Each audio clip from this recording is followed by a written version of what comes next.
Hai, Assalamualaikum dan selamat sejahtera semua. Untuk sains tingkatan 3, kita akan teruskan bab 1 rangsangan dan gerak balas dengan subtopik 1.3 rangsangan dan gerak balas dalam tumbuhan.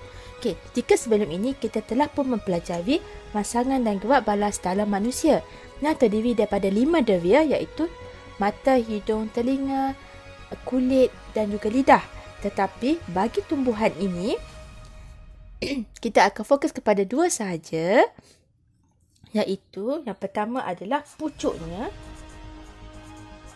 Di sini pucuk, pokok, dan yang kedua adalah akarnya. Jadi, 2 bahagian tumbuhan ini adalah memberi gerak balas, akan menghasilkan gerak balas terhadap rangsangan yang dikenakan kepada pokok. Okey, mari kita lihat apakah gerak balasnya.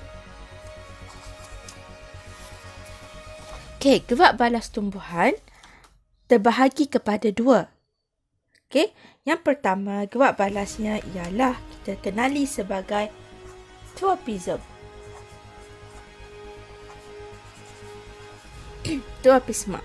Dan yang kedua kita kenali sebagai gerak balas nestik. Okey, mengapakah gerak balas tumbuhan ini dibahagikan kepada 2? Okey, tropism ini dia merupakan gerak balas terarah. Terarah ini maksudnya mempunyai arah yang tertentu, okey, terhadap rangsangan yang dikenakan terhadap tumbuhan itu, yang mana rangsangan itu datang daripada satu arah sahaja. Jadi, gerak balasnya adalah terarah mengikut arah rangsangan tersebut. Manakala, bagi gerak balas nestik, gerak balas tumbuhan ini terhadap rangsangan, okey, sama juga. Kedua-duanya mesti adalah gerak balas terhadap rangsangan yang dikenakan, tetapi ini tidak bergantung kepada arah rangsangan. Okey, jadi kita dapat lihat di sini gerak balas tidak tergantung kepada arah, sama ada arah dia ke kanan atau ke kiri ataupun ke depan ataupun apa saja, dia tidak mempengaruhi gerak balas nestik ini. Tetapi untuk tropism, ianya mempengaruhi, sama ada ia mengikut arah rangsangan tersebut ataupun mungkin bertentangan dengan arah rangsangan tersebut. Okey, jadi mari kita lihat dengan lebih detail. Gerak balas tumbuhan terbahagi kepada 2, iaitu yang pertama adalah tropisma. Okey, dan yang kedua adalah gerak balas nestik. Nestik. Oh, tak muat. Okey. Dan untuk tropisma pula terbahagi kepada 5 jenis. Okey, kita mulakan dengan yang pertama, iaitu kita nampak kat sini adalah matahari. Matahari ini bermaksud cahaya matahari. Jadi cahaya dalam scientific terms, okey, terma saintifik adalah foto. Ingat tak kita pelajari tentang fotoreseptor di mata, di retina? Okey, jadi foto. Okey, foto tropisma. Kita sambungkan dia, foto tropisma.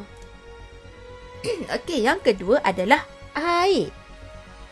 Okey, air dalam bahasa saintifik ialah hydro. Yes, hydro.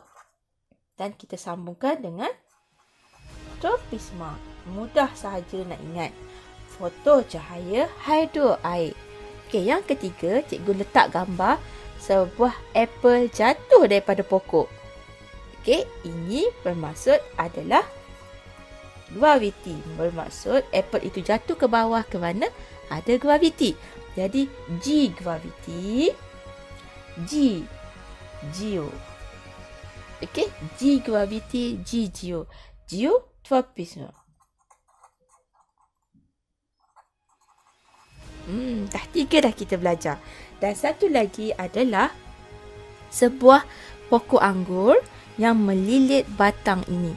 Okey, dan lilitan ini kita kenali sebagai sulur paut.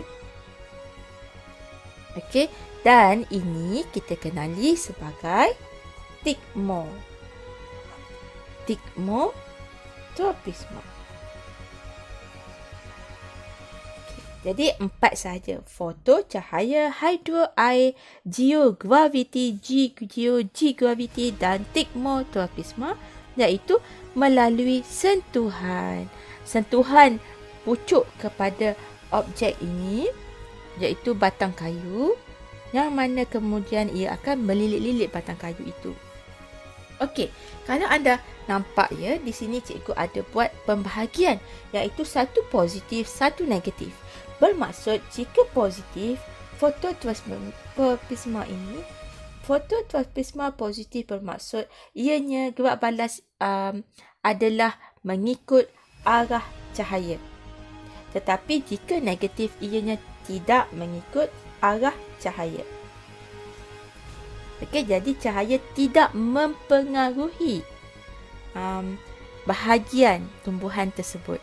Okey, begitu juga dengan hydrotropisme positif, bermaksud gerak balas tumbuhan itu adalah mengikut arah air. Manakala jika negatif, bermaksud tidak mengikut arah air. Maksudnya dia akan bergerak ke arah yang bertentangan. Okey, geotropisme pula. Oh, lagi satu, kadang-kadang dia tak ke arah bertentangan, tetapi pada arah yang ia akan bertumbuh lah seperti biasa. Itu nanti kita tengok ya. Okay, geotropisme pula, kalau positif, ianya adalah mengikut arah graviti. Okay, jika negatif, ianya graviti tidak mempengaruhi pertumbuhan bahagian tersebut. Begitu juga dengan stigmotropisme, yang mana kalau positif bermaksud ia akan melilit-lilit objek yang bersentuhan dengannya. Manakala jika negatif bermaksud bahagian tersebut tidak dipengaruhi oleh sentuhan. Okey, dan last kali ta'rif untuk kategori gerak balas ini adalah gerak balas nestik. Yang mana apabila kita menyentuh bahagian tumbuhan tersebut, ia akan bergerak balas serta-merta ataupun dengan sangat cepat, seperti mengecutkan ataupun menutupkan daunnya ataupun bergerak merapati kedua-dua bahagian tumbuhan tersebut. Okey, cikgu akan teruskan dengan yang pertama tadi. Okey, yang ini yang pertama, foto cahaya. Okey, fototropisme. Okey, fototropisme adalah gerak balas tumbuhan itu terhadap foto, iaitu cahaya. Okey, mudah je. Seperti mana yang anda boleh tengok kat sini, anak pokok ini diletakkan di tepi tingkap yang ada cahaya daripada luar. Jadi setelah beberapa hari, tumbuhan ini kesemuanya akan bertumbuh menghala ke arah tingkap. Okey, yang mana datangnya cahaya. Okey, jadi ini bermaksud seperti mana yang cikgu dah bagi tahu tadi, tropisme adalah terarah terhadap rangsangan. So rangsangan di sini adalah cahaya yang datang daripada satu arah. Okey. Jadi mari kita lihat eksperimennya.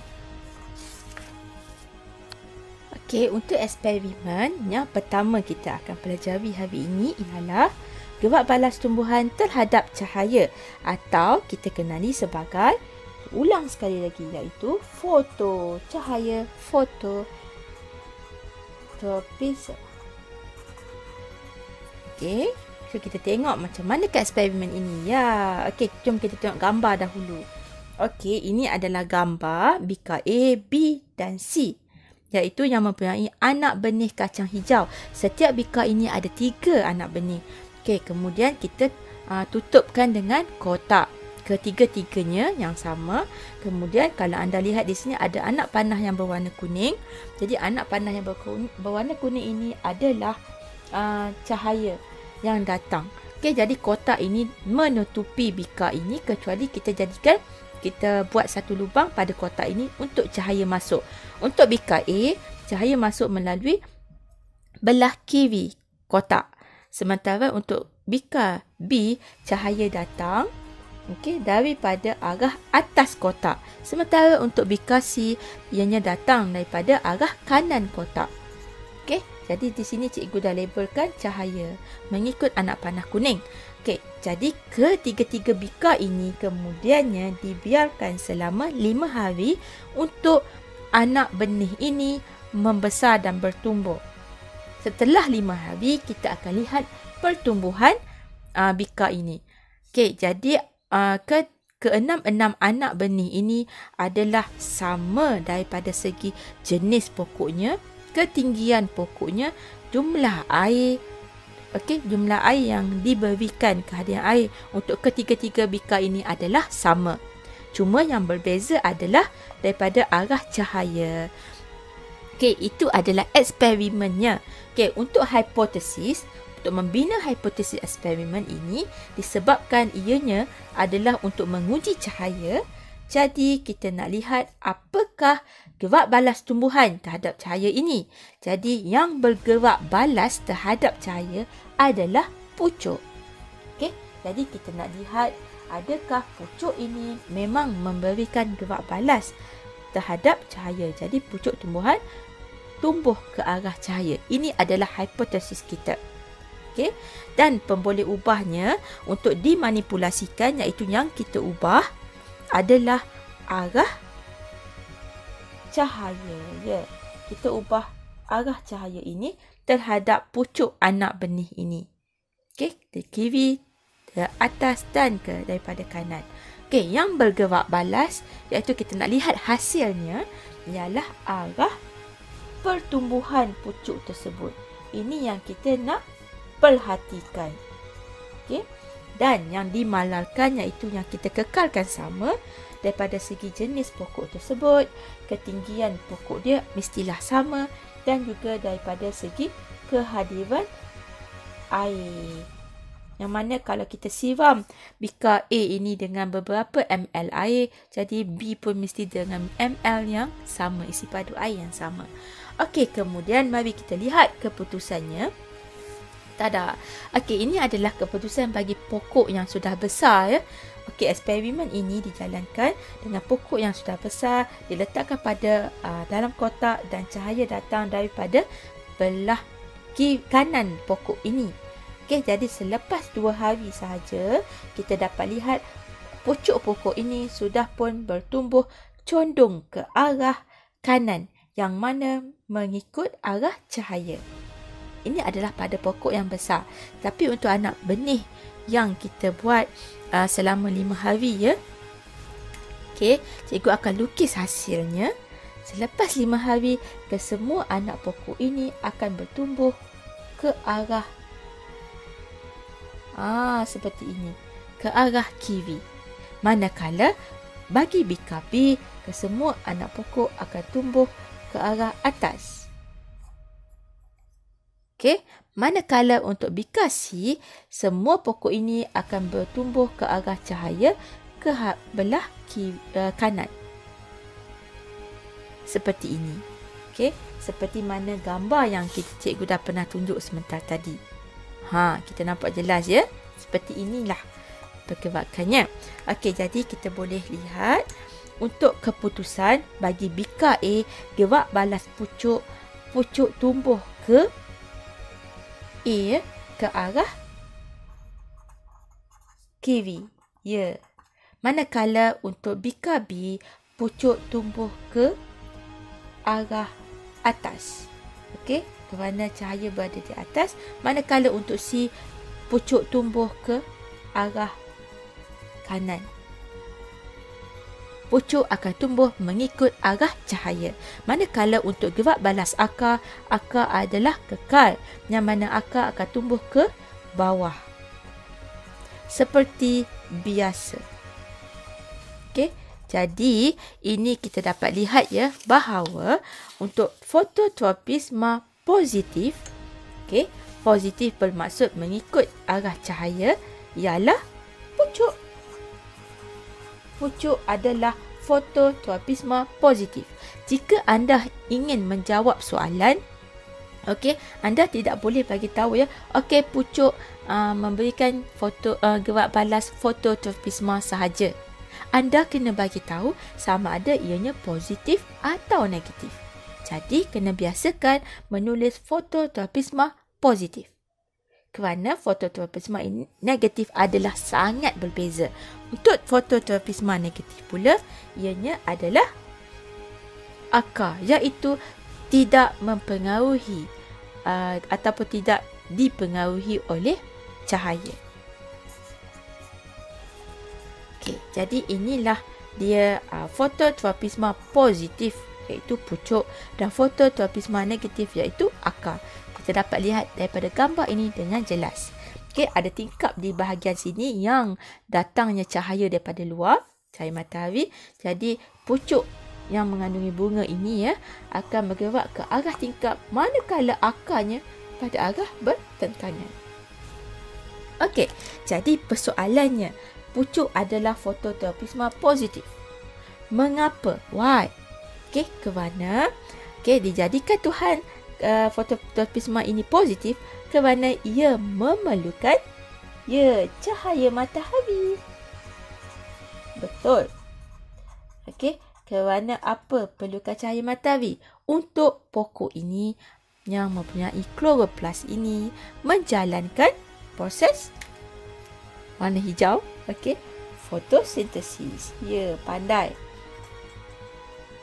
Okey, dan fotosintesis ini pula perlu dijalankan oleh tumbuhan untuk menghasilkan makanan.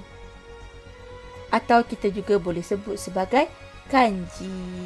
Ataupun kita boleh bagi tahu struktur yang paling ringkasnya ialah glukosa.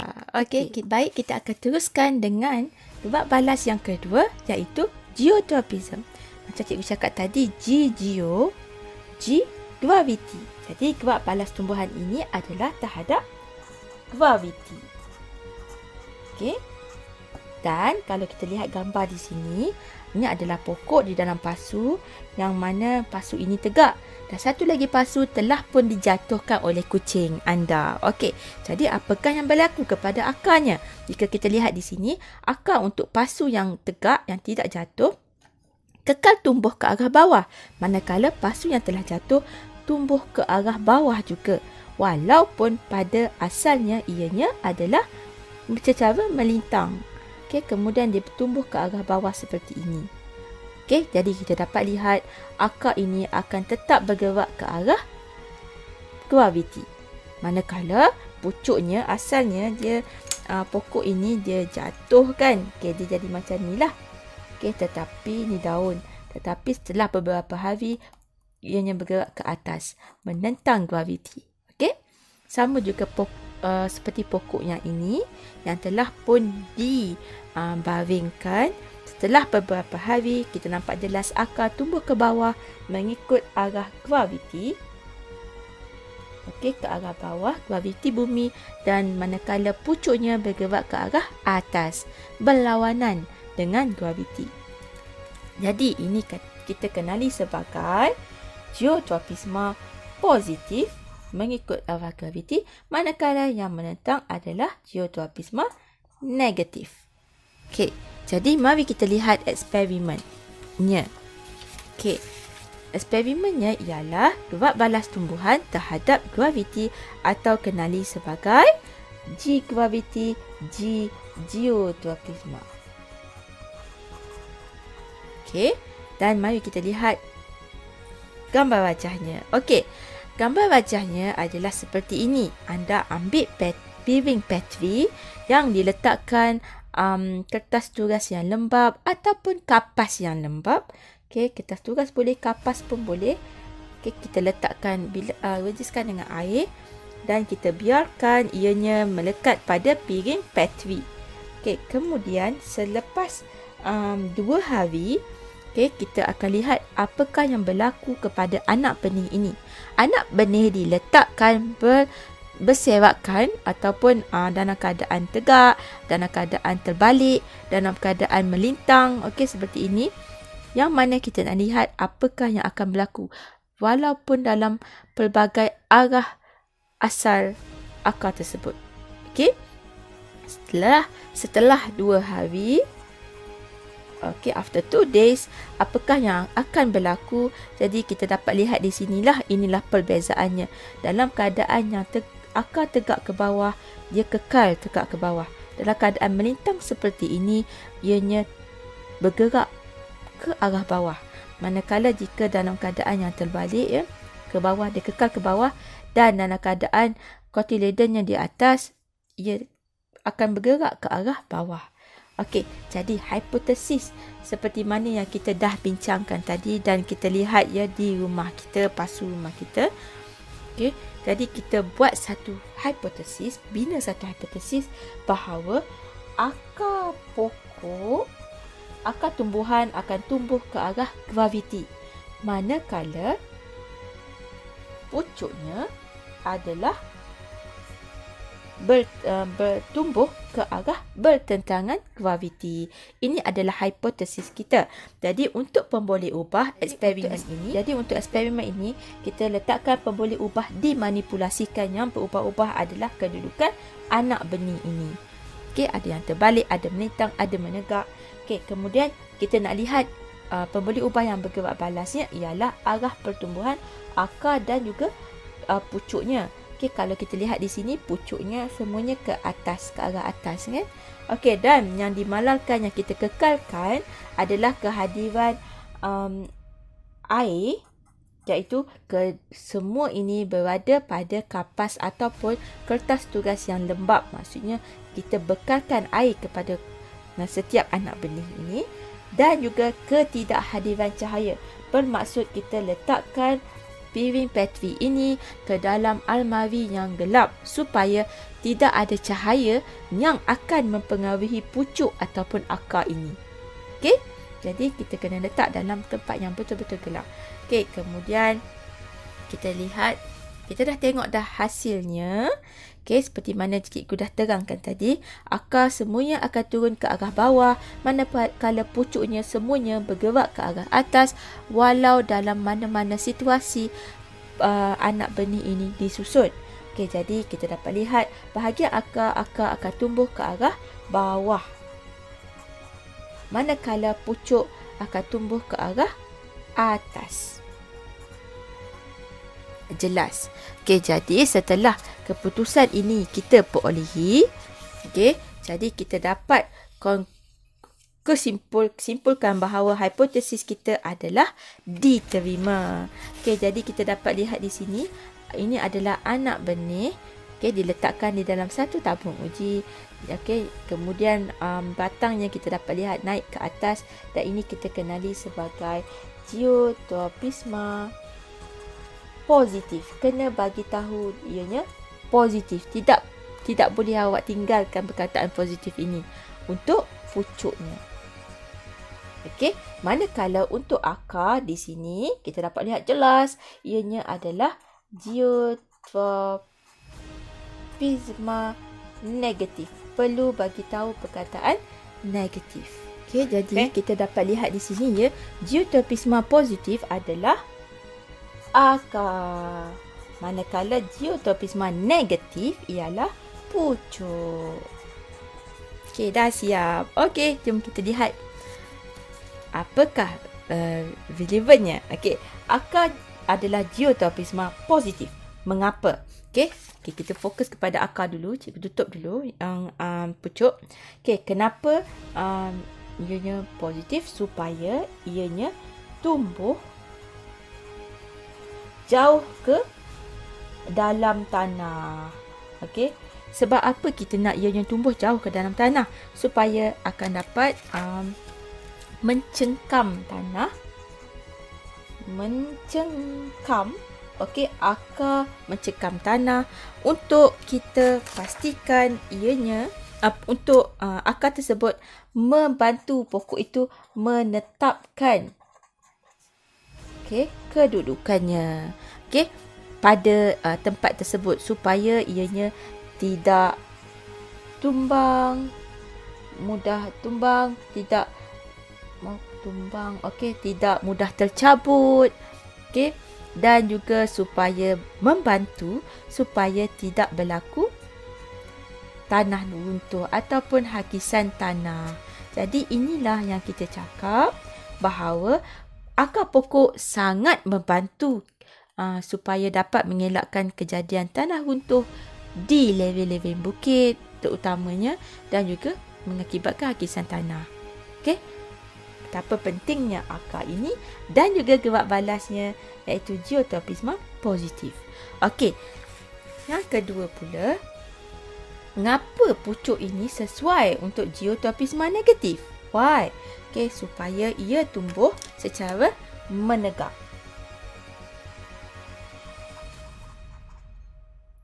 Okey, ini maaf ya, ke dalam tanah. Cikgu lupa pula nak tambah tanah tadi. Okey, so supaya menumbuh tegak ke atas.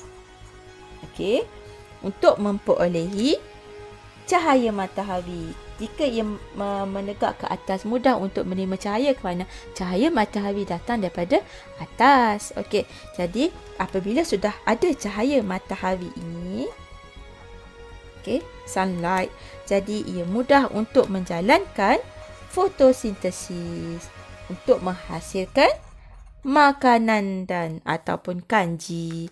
Okey, inilah dia geotropisma positif dan negatif. Okey, seterusnya kita teruskan dengan gerak balas tumbuhan yang ketiga, iaitu hydrotropisma. Hydrotropisma adalah gerak balas tumbuhan terhadap air. Okey, contoh kita dapat lihat dekat sini di kawasan hutan nipol, di tepi sungai yang kita sering berkelah dengan family kita.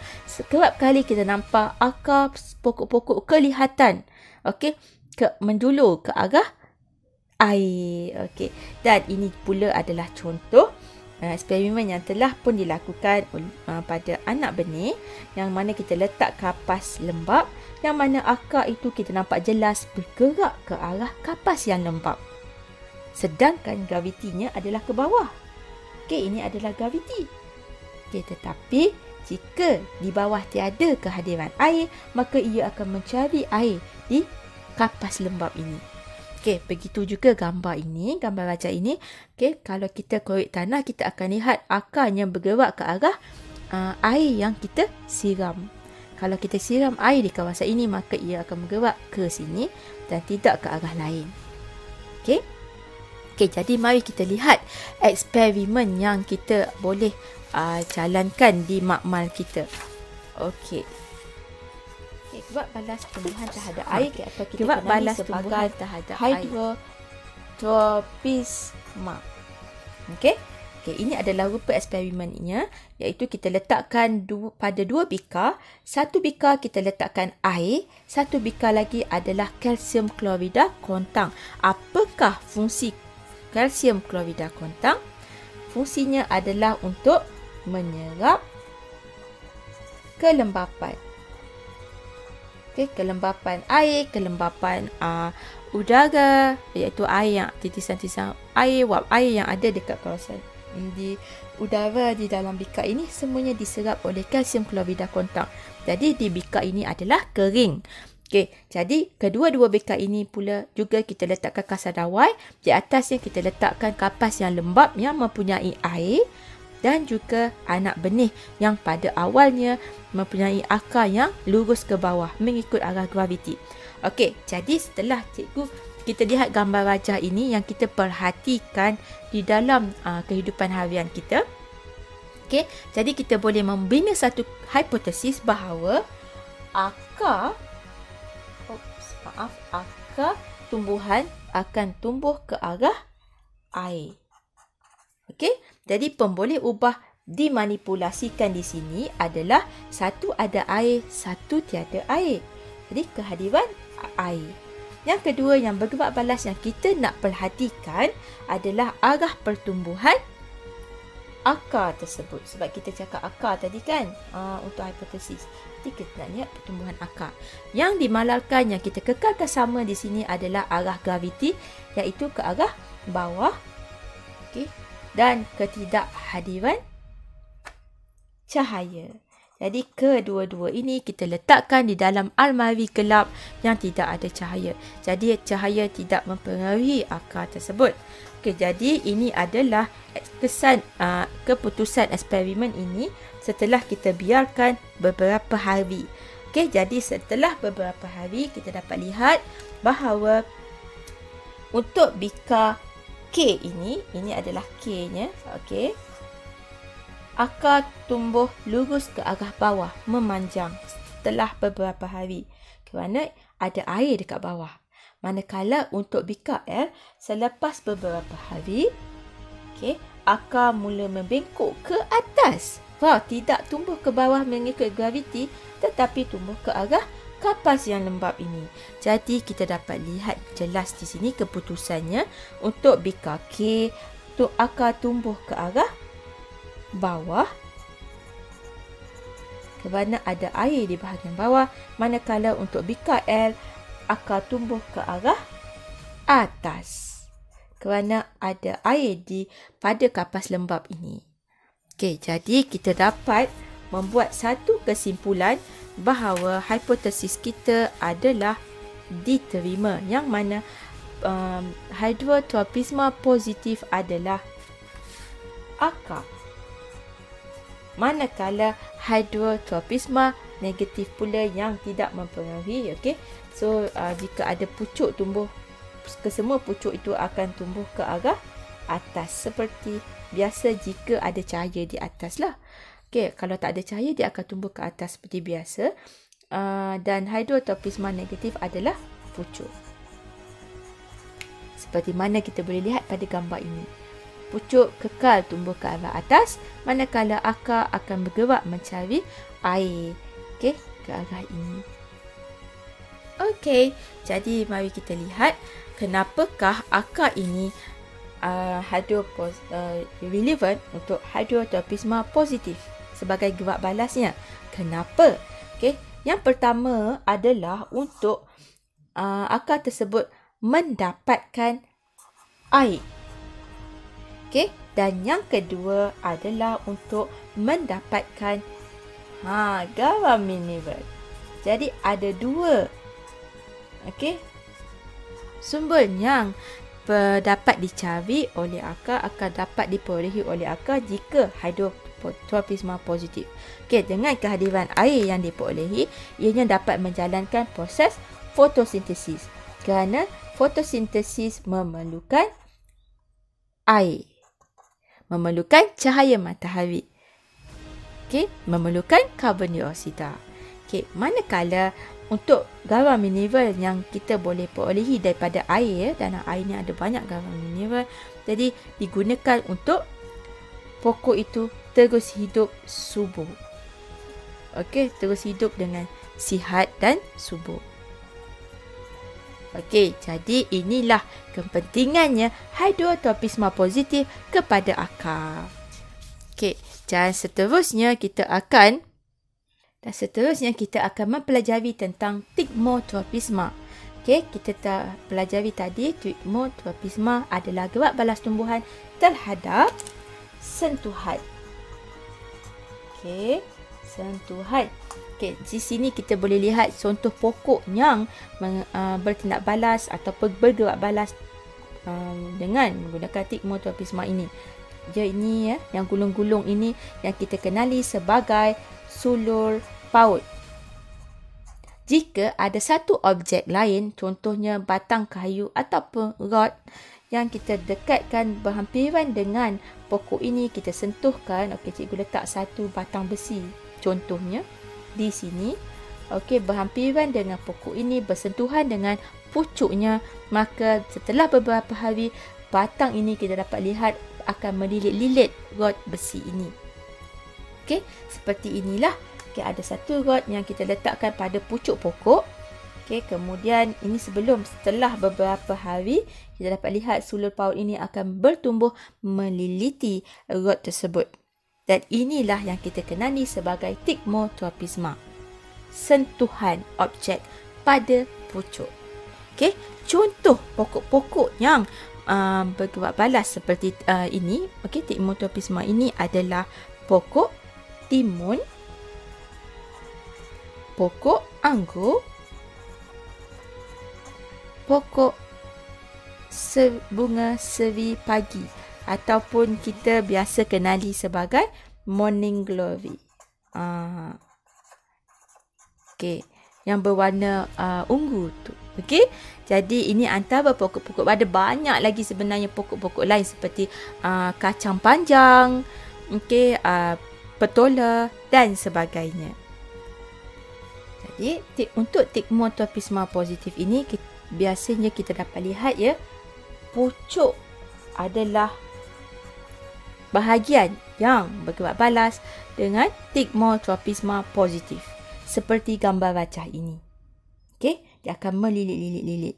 Okey, ini adalah gambar wajah pokok labu, pumpkin.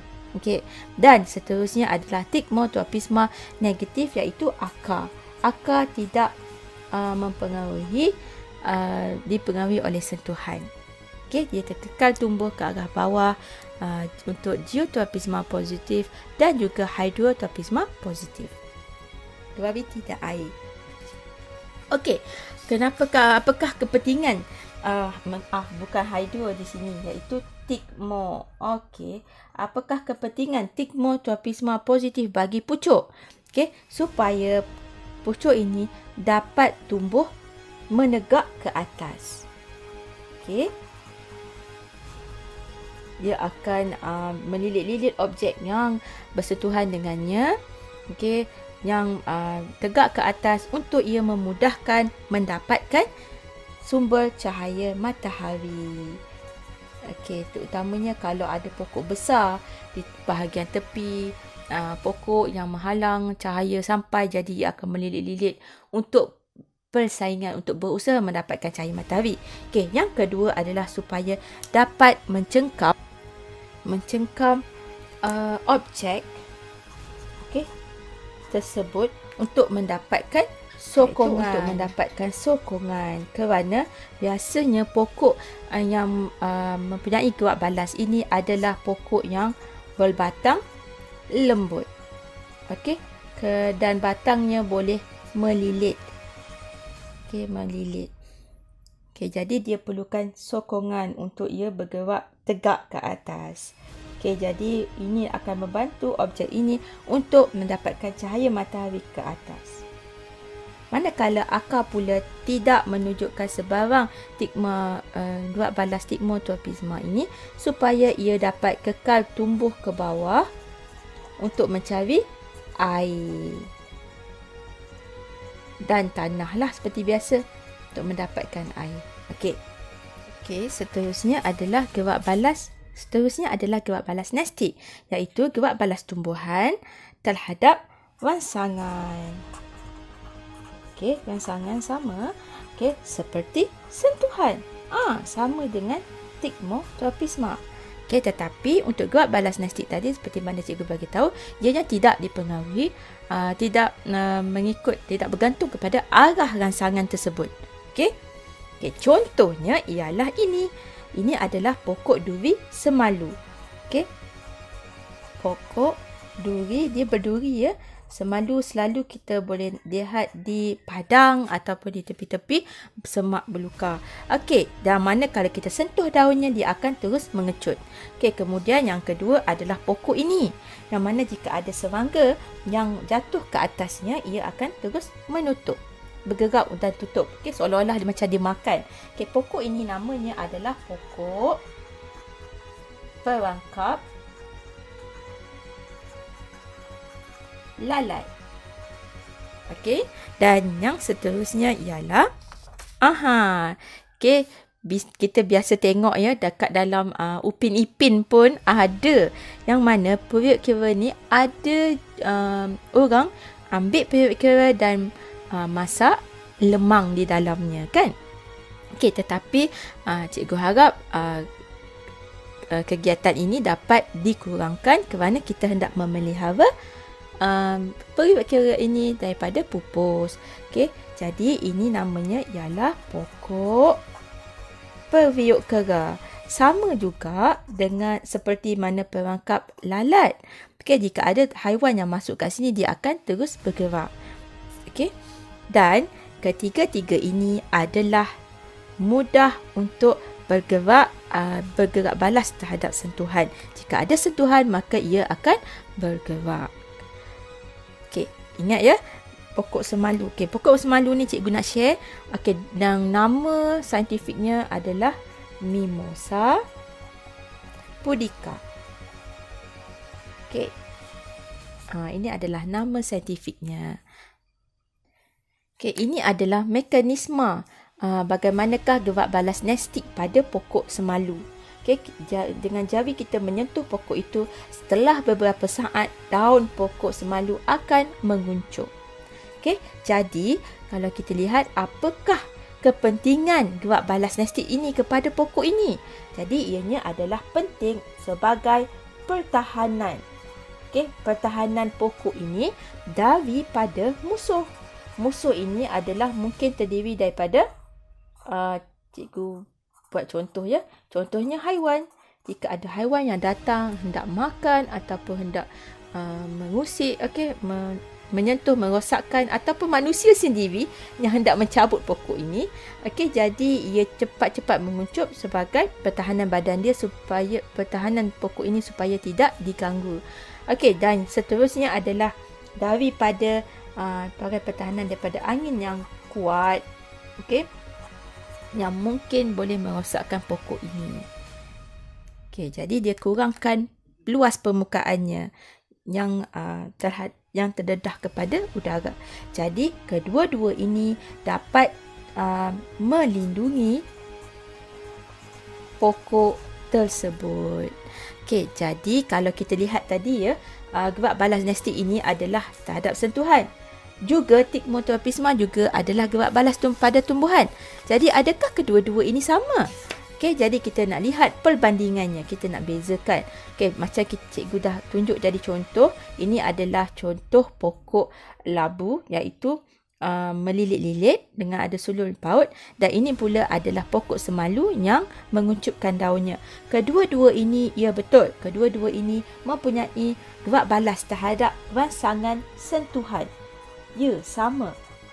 Untuk pokok yang melilit ini, sulur paut, dan juga untuk duri semalu ini sama ya, sentuhan. Okey, tetapi gerak balasnya adalah berbeza. Okey, cikgu nak gunakan pen warna lain. Okey, untuk gerak balas ni pula, untuk yang ini kita gunakan sebagai Tigmotropisma. Manakala untuk ini kita kenali sebagai gerak balas nestik. Okey, apakah perbezaannya? Mari kita lihat. Iaitu cara ianya bergerak balas. Okey, cara untuk Tigmotropisma ini bergerak balas adalah dengan mengelilingi, atau kita boleh guna perkataan melilit objek yang menyentuhnya. Itu adalah kaedah bergerak balasnya. Manakala untuk gerak balas nestik, okey, ianya akan bergerak dengan cara menutup. Okey, menutup daunnya apabila disentuh. Okey, bagaimana pula dengan kadar tindak balas? Okey, kadar tindak balasnya sama ada cepat ataupun perlahan. Untuk tindak balas Tigmotropisma ini, tindak balasnya adalah perlahan. Ianya akan memakan masa beberapa hari kerana ia mengambil masa untuk pucuk ini bertumbuh dan melilit objek tersebut. Tetapi untuk gerak balas nestik ini, okay, ianya berlaku dengan cepat setelah beberapa saat. Okay, sebab dia berfungsi untuk melindungi pokok tersebut daripada musuh ataupun angin. Okey, jadi perbezaan yang lain pula ialah pokok ini, Tigmotropisma ini, perbezaannya ia akan tumbuh ke arah rangsangan. Okey, jika objek tersebut berada di bahagian kanannya, maka ia akan bergerak ke arah kanan dan melilitnya. Manakala jika objek tersebut berada di atas, ia akan bergerak ke atas dan melilit objek di atasnya. Jadi, ianya adalah mengikut arah objek, arah rangsangan sentuhan. Okey, jika objek itu tersentuh pucuk tersebut, maka dia akan melilit. Okey, manakala untuk yang nestik ini, ianya bergerak tidak bergantung kepada arah. Okey, jadi cikgu guna perkataan tidak bergantung. Okey, so the keyword is tidak bergantung kepada arah rangsangan. Okey, itulah perbezaannya. Anda menyentuh ke arah kanan ataupun kiri, kesemua ni akan mengucup, menutup daunnya. Okey, itu sahaja untuk gerak balas tumbuhan. Okey, jadi cikgu nak membuat sedikit rumusan di sini. Gerak balas tumbuhan yang telah pun kita pelajari iaitu 5 gerak balas: tropisma, fototropisma, hydro, air, geotropisma, graviti, tigmotropisma adalah sentuhan. Okey, dan masing-masing mempunyai positif dan negatif. Untuk fototropisma, yang positif adalah pucuk, P pucuk, dan manakala yang negatif adalah akar. Manakala hydro, positif adalah akar dan negatif adalah pucuk. Untuk geotropisma pula, yang positif adalah akar, manakala yang negatif adalah pucuk. Okey, manakala untuk tigmotropisma, positif pula ialah pucuk, manakala yang negatif adalah akar. Dan gerak balas nestik ini pula, yang bergerak balasnya adalah pucuk. Okey, daun contohnya. Okey, jadi ini adalah kelima-lima gerak balas tumbuhan terhadap rangsangan. Dan terdiri daripada rangsangan cahaya, air, rangsangan graviti, rangsangan sentuhan dan rangsangan sentuhan. Okey, semoga video ini bermanfaat untuk anda. Jumpa lagi. Jangan lupa like dan subscribe video ini. Jika terdapat sebarang komen ataupun soalan, anda boleh nyatakan soalan anda di bawah dan cikgu akan menjawab soalan anda nanti. Okey, terima kasih.